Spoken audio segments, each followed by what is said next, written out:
अस्सलाम वालेकुम, मैं हूं शाहजेब खानजादा। ना गवर्नेंस बेहतर हुई, ना करप्शन में कमी आई। तहरीक इंसाफ के 17 महीने की हुकूमत से अवाम को आखिर क्या मिला? तवक्को थी कि तहरीक इंसाफ के हुकूमत में आने के बाद करप्शन कम होगी, मगर करप्शन तो बढ़ गई है।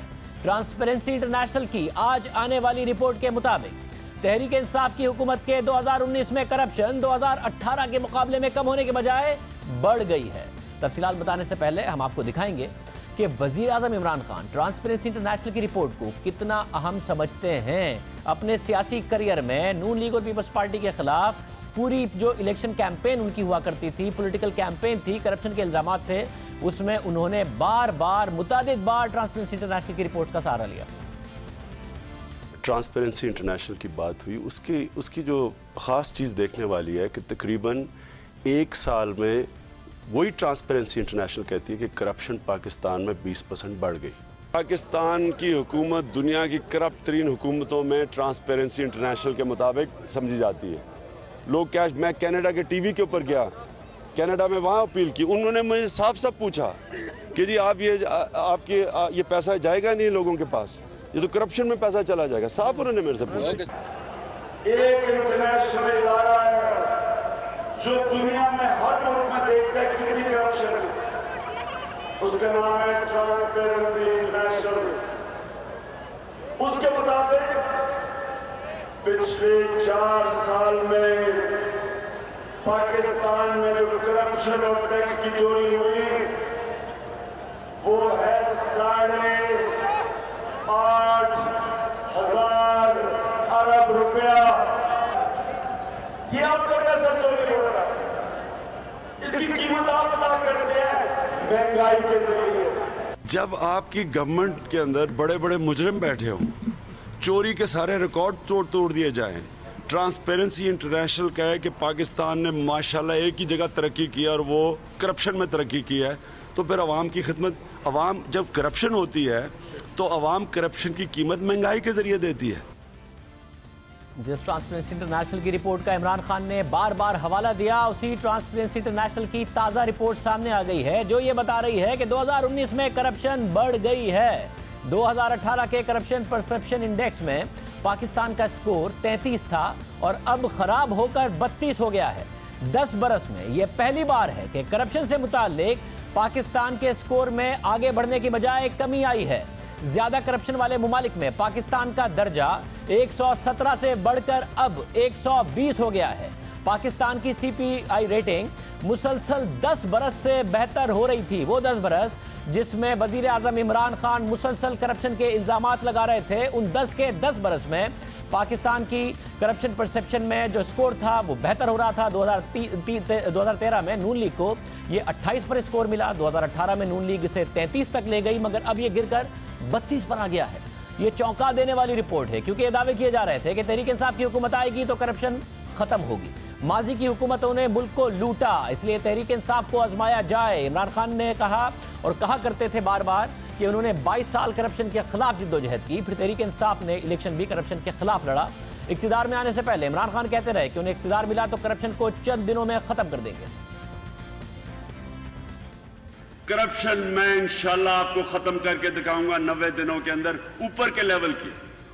असल में तो करप्शन ऊपर के लेवल की मुल्क को बर्बाद कर रही है, नीचे करप्शन जो है वो खुद ही खत्म हो जाएगी। 90 दिन में हम करप्शन, बड़ी करप्शन खत्म करेंगे। मैं फिर से कह रहा हूं 90 दिन में बड़ी करप्शन खत्म करनी थी और अब तहरीक इंसाफ की हुकूमत को 523 दिन हो गए हैं, मगर करप्शन खत्म होना तो दूर की बात, करप्शन रुक भी नहीं सकी, मजीद बढ़ भी गई। सिर्फ यही नहीं, इमरान खान ये कहा करते थे कि जब वजीर आजम ठीक होता है तो नीचे वाले खुद ही ठीक हो जाते हैं। इसी पाकिस्तान में मैं इंशाल्लाह आपको जिस दिन पहले दिन ही हुकूमत आएगी, पहले दिन ही बड़ी करप्शन उसी दिन खत्म होगी। बड़ी करप्शन, जब एक प्राइम मिनिस्टर चोरी करता है वो अपने वजीरों को नहीं रोक सकता चोरी से। जब वजीर चोरी करते हैं नीचे उसके ब्यूरोक्रेट्स चोरी करते हैं, जब वो चोरी करते हैं नीचे पटवारी तक मुल्क चोरी करता है। और कौन मार खाता है? अवाम मार खाती है। आप फरिश्ते ले आए तो क्या फर्क पड़ जाएगा? क्योंकि जब लीडर करप्ट होता है, जब लीडरशिप करप्ट होती है, तो वो नीचे लोग ठीक नहीं हो सकते। या यानी हजूम एक कौम को ठीक नहीं करता, एक लीडर आके एक कौम की अखलाकियात उठा देता है, इदारे मजबूत कर देता है, एक कल्चर ले आता है। अब वज़ीर आज़म इमरान खान हैं और उन्हें आए हुए 17 माह हो गए हैं। नीचे वाले तो ठीक नहीं हुए बल्कि मजीद खराबी फैल रही है। इसी तरह इमरान खान ने इक़्तिदार में आने से पहले कहा था कि मुल्क में हर रोज 12 अरब रुपए की करप्शन होती। 12 अरब रुपए है दिन की करप्शन। पिछले नैब के सरबराह ने कहा था 12 अरब रुपए दिन की करप्शन है। हर रोज 12 अरब रुपए की करप्शन यानी 4,380 अरब रुपए की सालाना करप्शन। कहाँ है वो 4,380 अरब रुपए? पाकिस्तान का तो टोटल रेवेन्यू 4,000 अरब रुपए है, तो वो 4,380 अरब रुपए अब कहाँ हैं? वज़ीर आज़म कह रहे हैं कि 4,000 अरब रुपए का टैक्स जमा कर रहा हूँ, 2,000 रुपए सूद में दे रहा हूँ, इसलिए पैसे नहीं है। तो फिर वो 4,300 अरब रुपए कहाँ हैं? बल्कि करप्शन बढ़ गई है। इसी तरह वज़ीर आज़म इमरान खान ने इक़्तिदार में आने से पहले यह दावा किया था कि मुल्क से हर साल 10 अरब डॉलर्स की मनी लॉन्ड्रिंग होती। ये भी अमेरिका की स्टेट डिपार्टमेंट की रिपोर्ट है कि हर साल पाकिस्तान में 10 अरब डॉलर मनी लॉन्ड्रिंग होती है। हर साल 10 अरब डॉलर्स की मनी लॉन्ड्रिंग यानी 17 माह में तकरीबन 15 अरब डॉलर्स की मनी लॉन्ड्रिंग। और इमरान खान ने वादा किया था कि वो इक़्तिदार में आने के बाद मनी लॉन्ड्रिंग को रोक देंगे। अगर ऐसा है तो 17 माह में तकरीबन 15 अरब डॉलर्स की मनी लॉन्ड्रिंग रोक दी गई होगी। मगर वो पैसे कहाँ हैं? अगर मनी लॉन्ड्रिंग रोक दी गई, उसका इम्पैक्ट इकॉनमी पर, मईशत पर क्यों नहीं नजर आ रहा? ये थी वो बातें जो इमरान खान ने अपोजिशन में कहीं, मगर हुकूमत में आने के बाद ये बातें पूरी नहीं हो सकी। और आज उनकी हुकूमत में ट्रांसपेरेंसी इंटरनेशनल करप्शन बढ़ने की रिपोर्ट दे रही है। खुद तहरीक इंसाफ ही पर करप्शन के इल्जामात लगने लगे। और करप्शन बढ़ने की बात जो आज ट्रांसपेरेंसी इंटरनेशनल कर रही है वो सिर्फ ये रिपोर्ट नहीं कह रही है, खुद हुकूमती इत्तेहादी काफ लीग ने कहा कि नए पाकिस्तान में करप्शन के रेट बढ़ गए हैं। लोग कहते हैं कि जी आप इत्तेहाद में बैठे हुए हैं और करप्शन जो है उसके अंदर इतनी बढ़ोतरी आ गई है कि लोग अब 500 वाली रिश्वत के 5,000 भी ऑफर करते हैं, तो अगला कहता है नहीं मुझे 50,000 दो। इमरान खान के नाम ले लेके रिश्वत को वसूल किया जा रहा है, बढ़ चढ़ के किया जा रहा है। क्यों? वो कहते हैं ये तब्दीली आ गई है, इमरान खान आ गए हैं, तो अब जो करप्शन जो है, रिश्वत जो है, उसका रेट बड़ा बढ़ गया है। ट्रांसपेरेंसी इंटरनेशनल कह रही है कि करप्शन बढ़ गई है, हुकूमत के इत्तेहादी कह रहे हैं कि करप्शन बढ़ गई है। और बात यहाँ नहीं रुकी है, खुद तहरीक इंसाफ के रुकन असेंबली ने कौमी असेंबली में पैसे लेकर नौकरियां देने का इल्जाम लगाया। इलाका है राजनपुर डिस्ट्रिक्ट, वहाँ 21 नौकरियां दी गई हैं, कोई मेरिट नहीं हुआ। उधर 1.5 लाख रुपए लेके इन्होंने नौकरियां वहाँ बांटी हैं और किसी को भी नहीं मिली वहाँ नौकरियां। जो हमारे पीटीआई वाले थे वो रोते रह गए, वो हमारे आसरे में बैठे रह गए कि मेरिट होगा, वहाँ कोई मेरिट नहीं हुआ। और 1.5 लाख रुपए में इन्होंने नौकरियां बेची हैं। डीएस है, जो एएन है, उन्होंने बेची है। ये मेरे पास लिस्ट है, अगर ये कहें मैं इनको लिस्ट भी प्रोवाइड कर दूंगा। जिसने पैसे दिए हैं, जिसने लिए हैं, जिन्होंने उनका डील करवाया उसका भी नाम दे दूंगा। ये सारा फ्रॉड हुआ है रेलवे में, किसी को कोई मेरिट पे नहीं मिली। पर हबीब साहब इसके ऊपर इंक्वायरी करें प्रॉपर। बिल्कुल आप इंक्वायरी करें। ट्रांसपेरेंसी इंटरनेशनल की रिपोर्ट पर तबसरा करते हुए वज़ीर आज़म की बाब ने खुसूसी बराए इत्तलात फिरदौस आशिक़वान ने आज कहा कि मौजूदा हुकूमत का अब तक करप्शन के हवाले से कोई बड़ा स्कैंडल सामने नहीं आया। करप्शन साफ करने के लिए 15 महीने नाकाफ़ी हैं। 90 दिन की में करप्शन साफ करने का दावा करके आए थे और अब 15 महीने में कह रही हैं कि नाकाफ़ी। ये पाकिस्तान की तारीख की वाहिद हुकूमत है जिसका अभी तक कोई ऐसा स्कैंडल, कोई ऐसा करप्शन के साथ जुड़ा, ज़ातियात के साथ जुड़ा कोई ऐसा बयानिया सामने नहीं आया।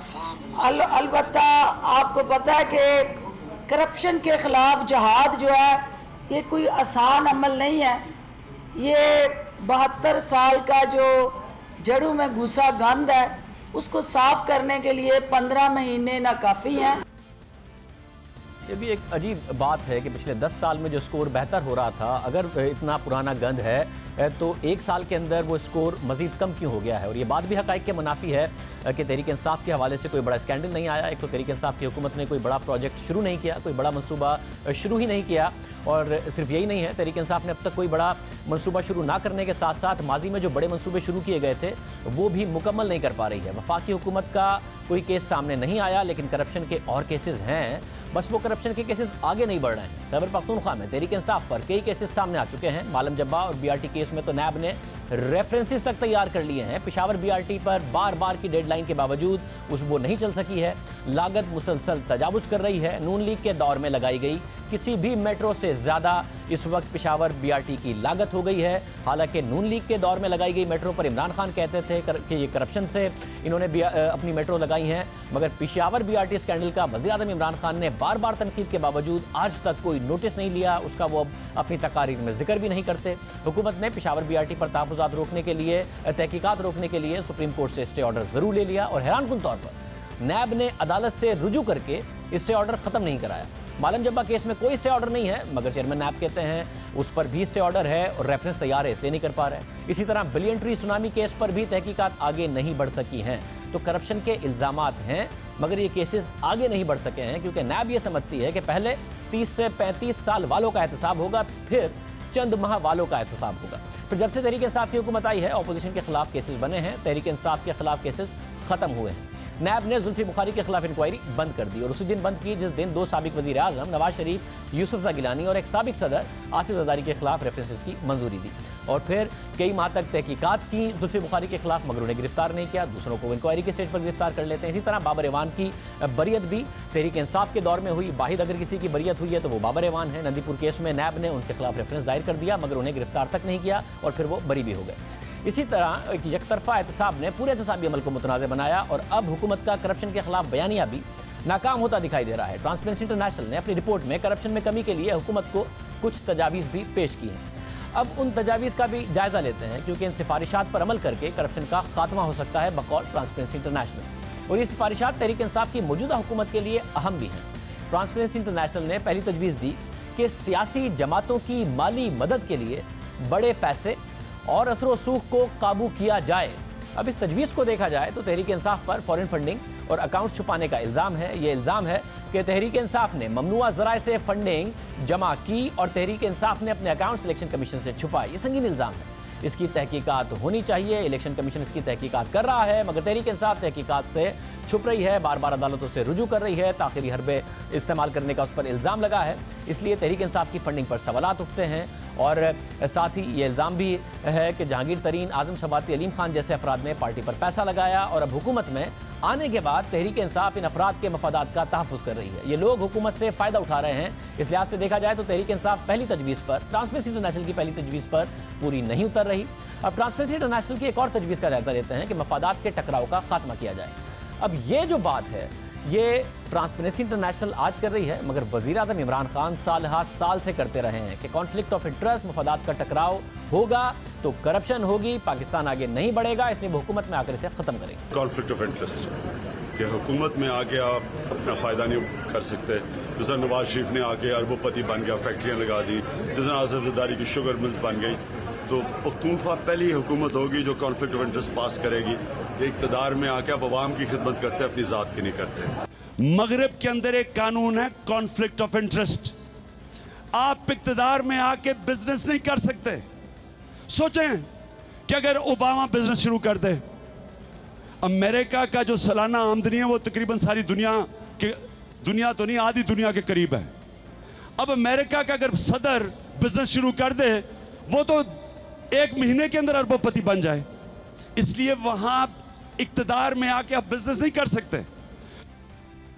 साल से ये बात वज़ीर-ए-आज़म इमरान खान बताते रहे। ट्रांसपेरेंसी इंटरनेशनल भी अब करप्शन कम करने के लिए यही मशवरा दे रही है, मगर जब से तहरीक इंसाफ हुकूमत में आई है, कॉन्फ्लिक्ट ऑफ इंटरेस्ट या मफादात के टकराव का मामला बार बार सामने आ रहा है। वज़ीर-ए-आज़म इमरान खान ने आटे के बहरान से निपटने की जिम्मेदारी जिन हुकूमती अराकीन को दी हुई है, उनके अपने मफादात इससे जुड़े हुए हैं। अपोजिशन ये इल्ज़ाम लगा रही है जहांगीर तरीन और खुसरो बख्तियार का बराह रास्त ताल्लुक ज़राअत से है। दोनों की मुतादिद शुगर मिलें हैं, उनकी शुगर मिल्स का चीनी की पैदावार में तकरीबन 40% हिस्सा है। यही लोग ज़राअत और खुराक के महकमे को कंट्रोल कर रहे हैं। जहांगीर तरीन ने पहले आटे की बरामद के लिए कोशिशें की, फिर जब बरामद हो गई और बहरान उठ खड़ा हुआ तो उन्होंने ही हुकूमती मंजूरी से पहले ही आटे की दरामद का ऐलान कर दिया।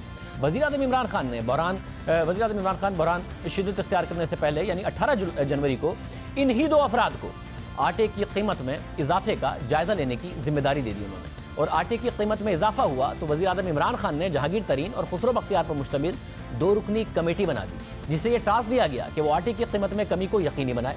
मफादात के टकराव के साथ साथ ट्रांसपेरेंसी इंटरनेशनल ने अपनी रिपोर्ट में तजवीज़ भी दी है कि करप्शन रोकने के लिए लॉबीज़ को रेगुलेट किया जाए, मगर तहरीक इंसाफ की हुकूमत पर इल्ज़ाम है कि मुख्तलिफ लॉबीज़, मुख्तलिफ माफियाज उनसे फ़ायदा उठा रही हैं।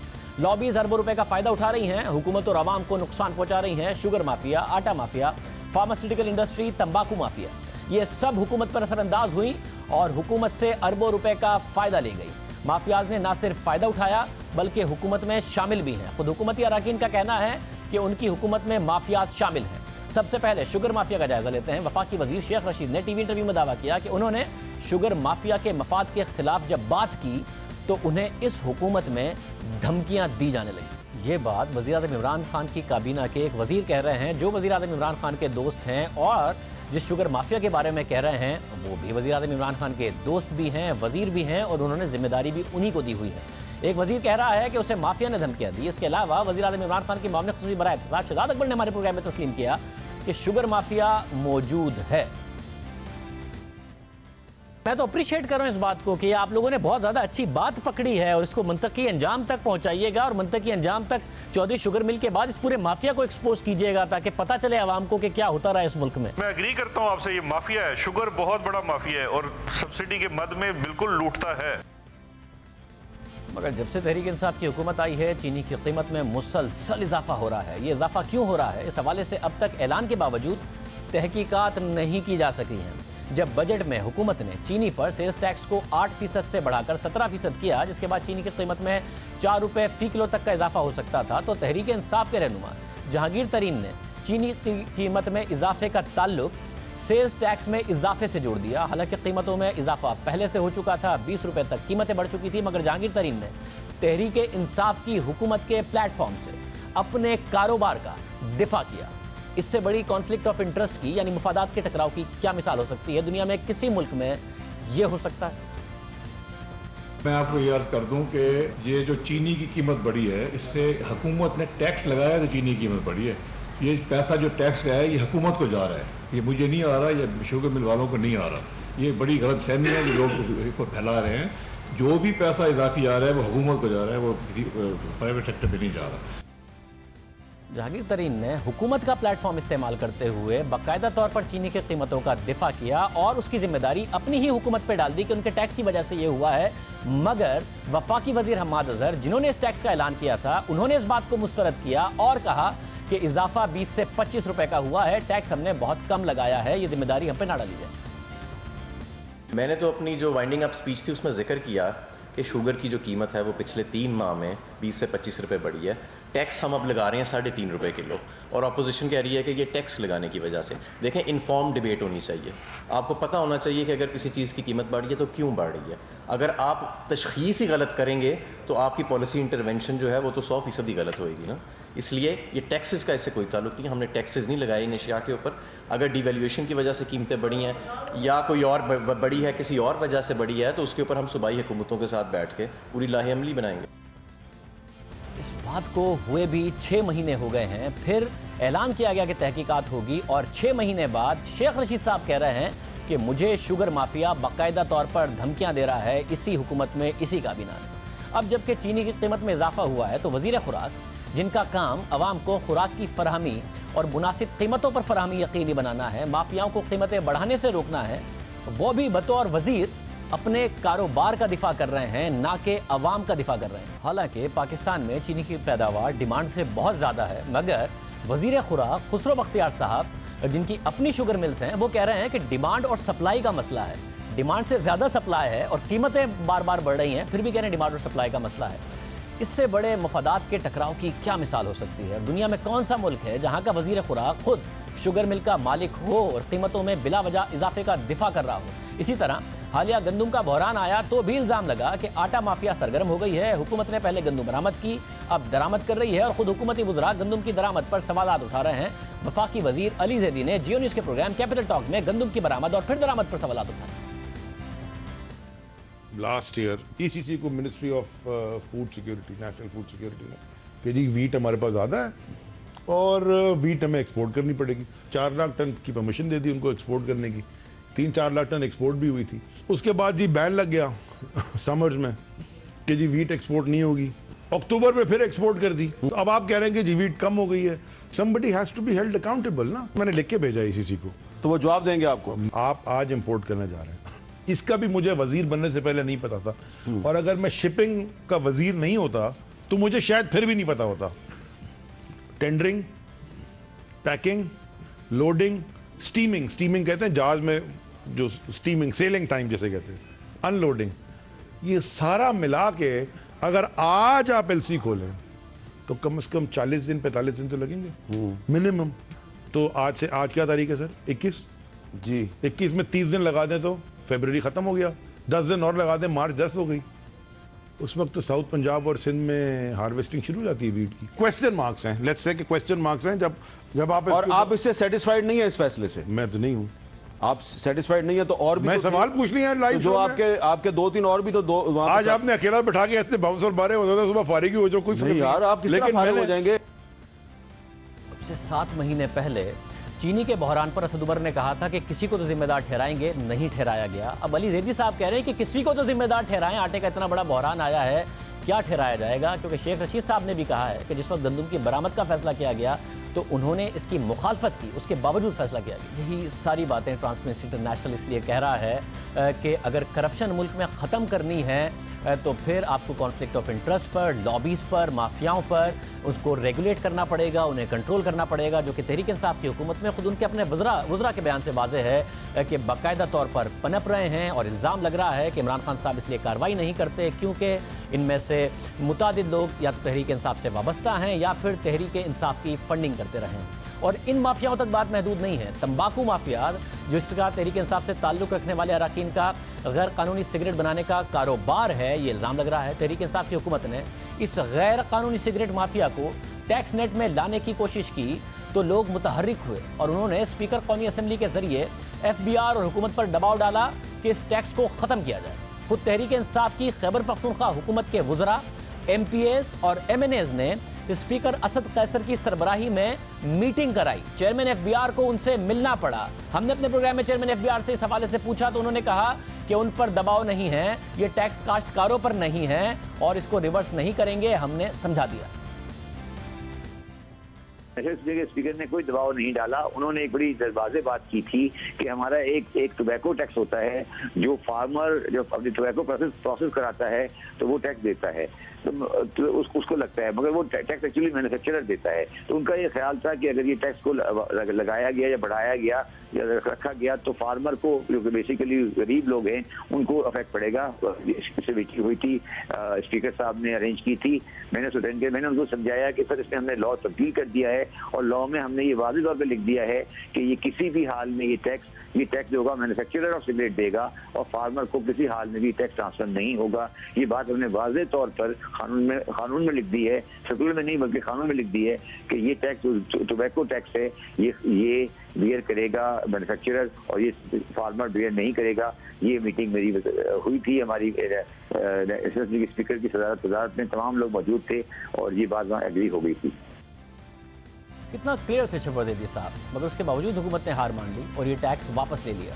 इससे बड़ी कॉन्फ्लिक्ट ऑफ इंटरेस्ट की क्या मिसाल हो सकती है कि खुद खैबर पख्तूनख्वा में तहरीक इंसाफ के रहनुमा वज़रा इस टोबैको के, तंबाकू के कारोबार से वाबस्ता हैं और उन्होंने भरपूर अंदाज में लॉबी करके और स्पीकर कौमी असम्बली की सरबराही में मीटिंग कराकर ये टैक्स अपना रिवर्स करा लिया और सारा बोझ पहले से टैक्स देने वाली सिगरेट कंपनियों पर डाल दिया गया, जिसकी वजह से सिगरेट महंगे हुए। और स्टेट बैंक की जो पहली सहमाई की रिपोर्ट है उसके मुताबिक सिगरेट की फरोख्त में कमी आई है क्योंकि इस वक्त बोट सिगरेट जो कि टैक्स नहीं देता उसकी सेल में इजाफा हुआ है। इससे बड़ी कॉन्फ्लिक्ट ऑफ इंटरेस्ट या मुफादात के टकराव की क्या मिसाल होगी, इसी तरफ इशारा किया जा रहा है। और ट्रांसपेरेंसी इंटरनेशनल भी कह रहा है कि अगर करप्शन ख़त्म करनी है तो कॉन्फ्लिक्ट ऑफ इंटरेस्ट और लॉबीज को रेगुलेट करना होगा, मफादात का टकराव ख़त्म करना होगा। इसी तरह फार्मास्यूटिकल इंडस्ट्री ने इस हुकूमत से फ़ायदा उठाया। ये कंपनियां काफ़ी अर्से से दवाओं की कीमत में इजाफे के लिए कोशिशें कर रही थी। गुज़िश्ता हुकूमतें रेगुलेट करती भी आई हैं, मगर जब तहरीक इंसाफ हुकूमत में आई तो ये कंपनियां दवाओं की कीमत में 500% तक इजाफा कराने में कुछ अद्वियात की कामयाब हो गई। बाद में शोर मचा तो वज़ीर आज़म ने वज़ीर सेहत आमिर कियानी को ओहदे से हटा दिया, मगर दवाओं की कीमत में इजाफे की तहकीकात नहीं की। आमिर कियानी साहब के खिलाफ कोई तहकीकात नहीं की, उन्हें तहरीक इंसाफ में ओहदा दे दिया गया। फिर सेहत का चार्ज मौन खुसूसी डॉक्टर जफर को दे दिया गया। उन्होंने दवाओं की कीमतों में कमी का ऐलान किया, मगर दावे के मुताबिक दवाओं की कीमतों में कमी नहीं आई। आवाम का नुकसान हो गया, कंपनीज का भरपूर फ़ायदा हो गया और अब इसके बाद कोई तहकीकात नहीं है। इसी तरह ट्रांसपेरेंसी इंटरनेशनल ने तजवीज़ दी कि शहरियों को बाइख्तियार करें, समाजी कारकुन, निशानदही करने वालों और जर्नलिस्ट का तहफ़्फ़ुज़ करें अगर मुल्क में करप्शन कम करनी है।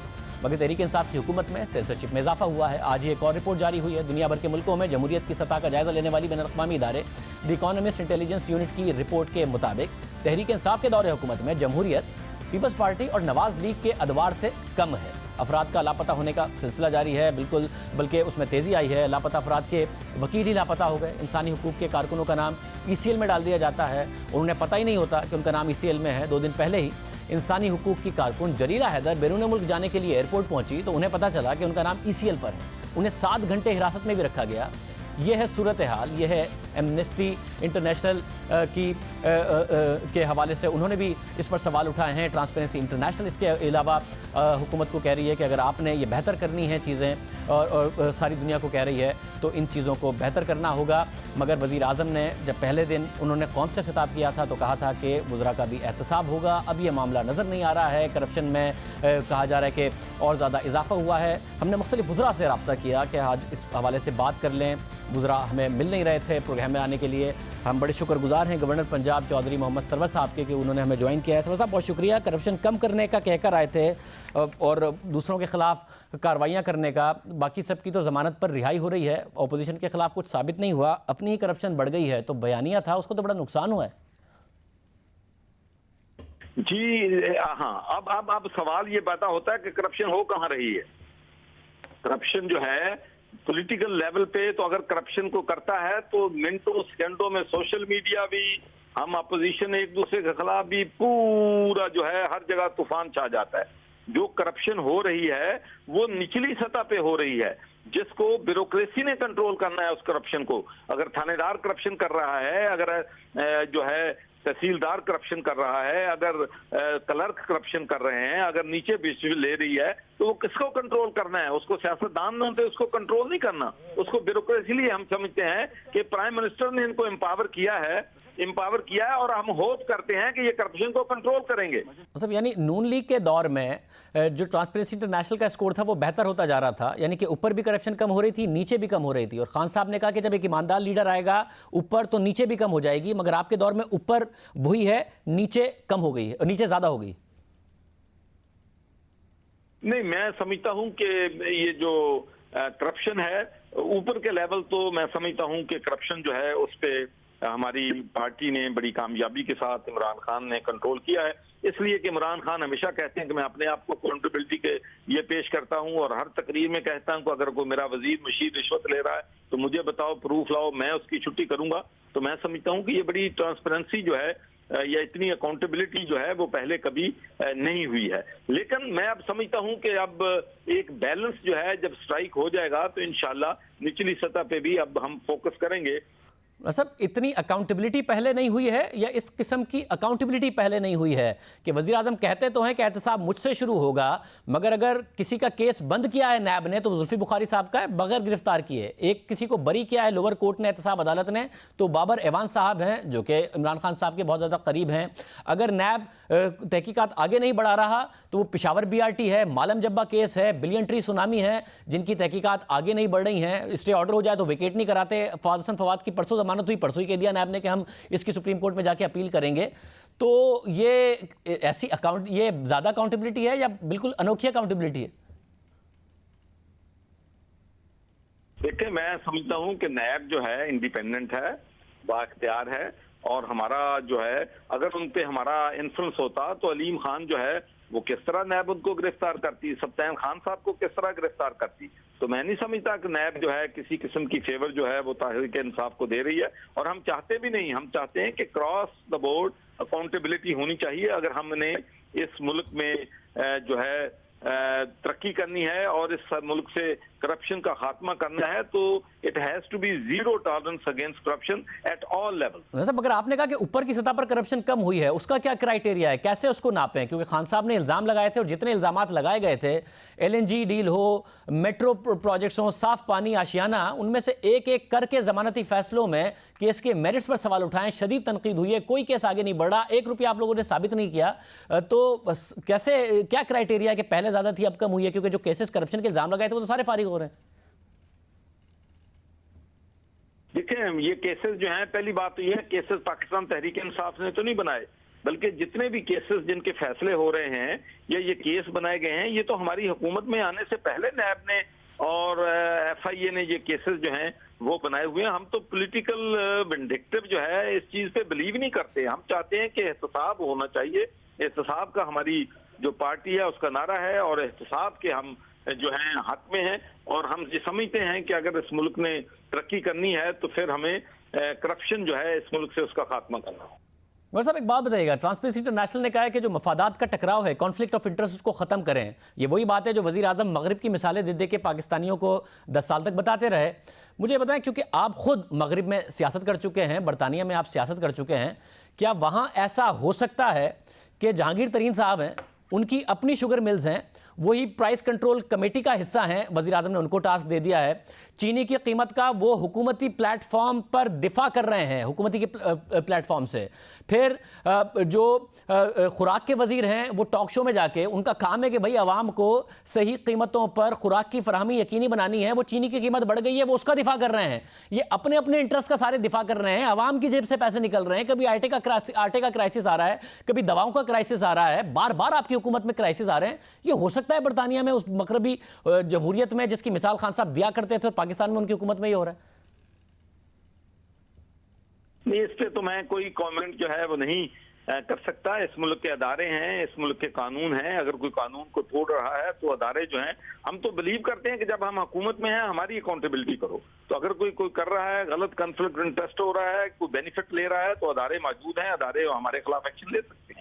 साहब, जब आप अपोजिशन में थे तो खान साहब कहते थे तरीन साहब के हवाले से कि भाई इल्ज़ाम क्यों लगाते हैं, हुकूमत का काम इल्ज़ाम लगाना नहीं होता है, कार्रवाई करना होता है। अपोजिशन इल्ज़ाम लगाती है, हुकूमत में आके कह रहे हैं इदारे कार्रवाई करें। कौन से इदारे कार्रवाई करें? इदारों को नजर नहीं आ रहा कि जहांगीर तरीन साहब सारे इत्तेहादियों को जाके मना रहे हैं, खुसरो बख्तियार साहब टॉक शोज में जाके दिफा कर रहे हैं, जहांगीर तरीन साहब भी एक्सपोर्ट का फैसला करते हैं, वही इंपोर्ट का फैसला करते हैं। कौन से इदारे में हिम्मत है? वजीर आजम ने कराना है काम, या कोई इदारा करेगा काम, इनके खिलाफ कार्रवाई करेगा? ये वाकई एक इशू है, और इसके लिए मैं ये समझता हूं कि इसकी प्रॉपर जो है वो इंक्वायरी जो है होनी चाहिए, और मुझे यकीन है कि प्राइम मिनिस्टर साहब जो हैं इसके जो भी असबाब हैं उनकी पूरी इंक्वायरी करवाएंगे। साहब, आप समझते हैं खुद ज़ाती तौर पर कि ये जो करप्शन का नैरेटिव था, नहीं छोड़ूंगा और एक एक को जेल में डालूंगा, उसमें अब जान नहीं रही है? अब खान साहब को भी बतौर वजीर आजम बिल्कुल तवज्जो अपनी डिलीवरी पर, गवर्नेंस पर, आवाम को रिलीफ देने पर देनी चाहिए, क्योंकि नजर आ रहा है कि किस तरीके से माफियाज फायदा उठा रहे हैं बार बार इस हुकूमत से। ट्रांसपेरेंसी इंटरनेशनल की रिपोर्ट बता रही है कि करप्शन उल्टा बढ़ गई है। टॉप प्रायोरिटी हमारी हुकूमत की होनी चाहिए, वो गुड गवर्नेंस और महंगाई के खात्मे पे होनी चाहिए। बहुत शुक्रिया गवर्नर पंजाब साहब चौधरी मोहम्मद सरवर साहब हमारे साथ मौजूद थे। वज़ीर आज़म इमरान खान, हमने आपको प्रोग्राम के शुरू में दिखाया कि 10 साल तक ट्रांसपेरेंसी इंटरनेशनल की मिसालें देते रहे, मगर एक साल ऐसा था 2017 जब ट्रांसपेरेंसी इंटरनेशनल ने ये रिपोर्ट दी कि नून लीग के दौर में करप्शन कम हुई है, तो इमरान खान साहब ने ट्रांसपेरेंसी इंटरनेशनल पर भी इल्ज़ाम लगा दिया। और आज वज़ीर आज़म इमरान खान की हुकूमत के बारे में ट्रांसपेरेंसी इंटरनेशनल की रिपोर्ट आई है कि उसमें करप्शन बढ़ गई है। मगर वज़ीर आज़म समझते हैं कि माजी की जमातें करप्ट थी, इसलिए उनके साथ उनकी इस्टेब्लिशमेंट से नहीं बनती थी। उनकी हुकूमत करप्शन से पाक है, इसीलिए उन्हें इस्टेब्लिशमेंट की मिसाली हिमायत हासिल है। You know, this is probably the first government. ये पहली हुकूमत है जिसे मुकम्मल तौर पर फ़ौज की सपोर्ट हासिल है, और इसकी वजह यह है कि फ़ौज को हम पर एतमाद है, क्योंकि हमारी हुकूमत करप्ट नहीं है। माजी में मसला इसलिए होता था कि हुकूमत करप्शन करके पैसे बनाती थी, तो फ़ौज की इंटेलिजेंस एजेंसियों के पास इसकी पूरी मालूमात आ जाती थी, जिसकी वजह से ये झगड़ा रहता था। इसलिए नहीं कि फौज हुकूमत के काम में मुदाखलत करती थी, बल्कि जमहूरी हुक्मरान हमेशा फौज को कंट्रोल करना चाहते थे, क्योंकि वो डरते थे कि फौज को उनकी करप्शन का पता है। एक ब्रेक ले लेते हैं।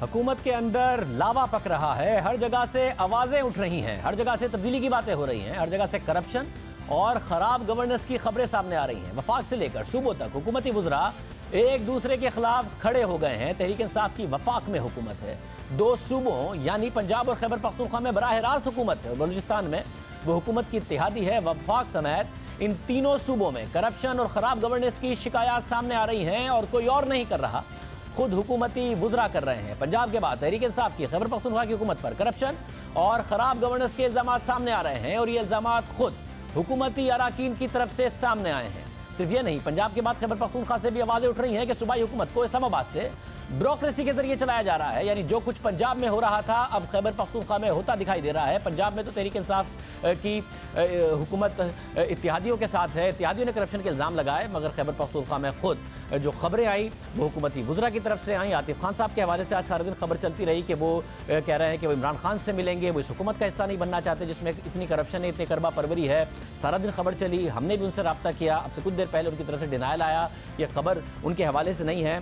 सलीम साफ़ी साहब हमारे साथ मौजूद हैं। साफ़ी साहब बहुत शुक्रिया। साफ़ी साहब, आज सारा दिन मुख्तलिफ हुकूमती वुज़रा के इख्तलाफात के हवाले से खबरें आती रही हैं, क्या इसमें हकीकत है इस सारे के सारे मामले में? इमरान खान साहब ने 4-5 साल से इंतज़ार में बिठाया हुआ था आतिफ खान साहब को कि मैं आपको वज़ीर आला बनाऊंगा। उनको परवेज़ खटक साहब किसी सूरत मानने को तैयार नहीं थे। फिर जो वज़ारत आला के मजबूत उम्मीदवार थे वो असद कैसर थे, क्योंकि इससे पहले भी पार्टी के वो सूबाई सदर थे जब परवेज़ खटक को वज़ीर आला बनाया गया, लेकिन वो भी नहीं बने, उनको मरकज़ में भेज दिया गया। तो ये फिर एक ऐसा बंदा लाना मकसूद था कि जो एक तो माजी की तरह परवेज़ खटक ना बन सके, यानी किसी मामले में प्राइम मिनिस्टर के सामने खड़े ना हो सके, और दूसरा प्राइम मिनिस्टर का इरादा ये था कि उधर कमज़ोर से कमज़ोर आदमी चाहिए ताकि वो अपने प्रिंसिपल सेक्रेटरी के ज़रिए सूबे को यहाँ से चला सकें। तो एक तो ये वाला मामला था। दूसरा आप देखें कि इस मरतबा इन लोगों को किसी चीज़ का खौफ नहीं है। जिस तरह माजी की हुकूमतों को इंटेलिजेंस रिपोर्ट्स का खौफ होता था, वो खौफ इनको नहीं है। मीडिया का वो खौफ नहीं है इनको जितना कि माजी की हुकूमतों को होता था। एहतिसाब का और अदालत का इनको वो खौफ नहीं है। अभी आप देखें कि वहाँ पे BRT का मामला तो अपनी जगह पे, मैं दावे से कह सकता हूँ कि अगर आप जो बिलियन ट्री का मामला है आप उसको देखें तो आप करप्शन के तमाम केसेस को भूल जाएंगे, वो जितना बड़ा फ्रॉड उसमें किया गया है। लेकिन ज़ाहिरी बात है कि उन लोगों से कोई पुरसान हाल नहीं है। तो कई अरसे से ये मामला चल रहा है कि देखें बहुत ये दो वज़रा जो हैं, ये वज़रा वज़ीर आला के साथ टॉकिंग टर्म में भी नहीं है।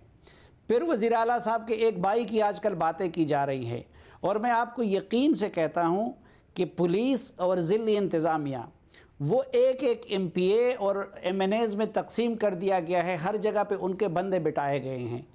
तो आखिर में अब एक तो ये कि कुछ लोगों में MPAs में भी ये एहसास और पार्टी वर्कर्स में भी ये एहसास जन्म दे रहे कि ये सूरत हाल रही तो हम तो लोगों को मुंह दिखाने के काबिल नहीं रह जाएंगे।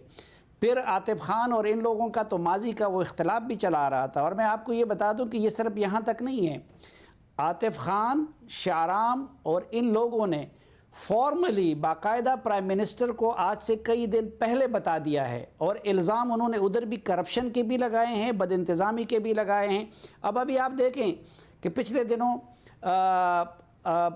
फवाद चौधरी साहब ने ख़त लिखा कि पंजाब में इतने परसेंट, सिर्फ 6-7% फ़ंड यूटिलाइज़ हुआ है। शाहज़े मैं आपको बताऊं कि जो कबायली अज़लात है, जो पाकिस्तान के लिए सिक्योरिटी का भी एक मसला है, वहाँ का जो फ़ंड है अभी तक उसमें सिर्फ 0.6% यूटिलाइज़ हुआ है। और आप भी कहें कि वो 0.6% में कितना फिर इन दूसरी चीज़ों की नज़र हुआ होगा। तो आखिर में कहीं ना कहीं तो ये लावा फिर पटना ही था। मगर साहब 2/3 अक्सरियत है तहरीक इंसाफ की, हुकूमत तो महफूज ही रहेगी, वज़ीर आला महफूज है? नहीं, उस लिहाज से हुकूमत कोई ख़तरे में नहीं है।